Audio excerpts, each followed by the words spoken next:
दोस्तों, एक तरफ हमारे देश में फेक यूनिवर्सिटीज़ की संख्या लगातार बढ़ती जा रही है। अभी हाल ही में यूजीसी ने 32 फेक यूनिवर्सिटीज़ की एक लिस्ट जारी की थी और उसमें से केवल दिल्ली में आपको 12 फेक यूनिवर्सिटीज़ देखने को मिलेंगी। और दूसरी तरफ आलम ये है कि हमारे देश के जो गिने-चुने प्रतिष्ठित यूनिवर्सिटीज़ हैं, वहाँ पे आए दिन ऐसी घटनाएँ देखने को मिल जाती है, जिससे भारत में उच्च शिक्षा के स्तर की क्या स्थिति है, ये पता चलता है।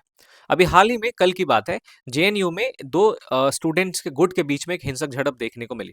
अब ये झड़प कब हिंसक रूप में तब्दील हो जाती है ये पता नहीं चलता। लेकिन ये जो झड़प है ये एक बार फिर से हमारा ध्यान इस तरफ खींचती है कि हमारे देश में जो भी उच्च शिक्षण संस्थान है उनका राजनीतिक ध्रुवीकरण हो रहा है। अपने राजनीतिक फायदे के लिए इन यूनिवर्सिटीज का इस्तेमाल हो रहा है।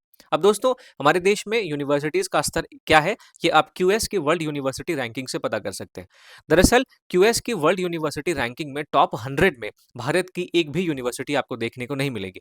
इवन कि एशिया की जो टॉप 100 यूनिवर्सिटीज हैं उसमें केवल 7 भारत की ऐसी यूनिवर्सिटी है जो कि उसमें आती है। अब इससे ये पता चलता है कि जहाँ एक तरफ हम सपना देख रहे हैं कि हम अपने देश के उच्च शिक्षण संस्थान में उसको एक वैश्विक गंतव्य के रूप में हम तब्दील करेंगे और दुनिया भर के छात्रों को अपने यहाँ पे आकर्षित करेंगे, वहीं दूसरी तरफ हम अपने देश के छात्रों की ही सुरक्षा नहीं कर पा रहे।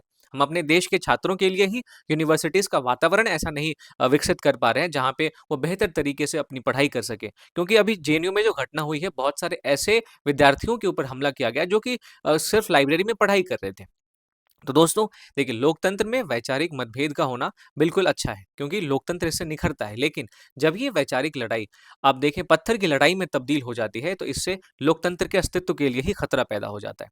तो आप इसके बारे में क्या सोचते हैं? Please let me know in the comment section. और ऐसे ही वीडियोस के लिए like, share and subscribe my channel. Thank you.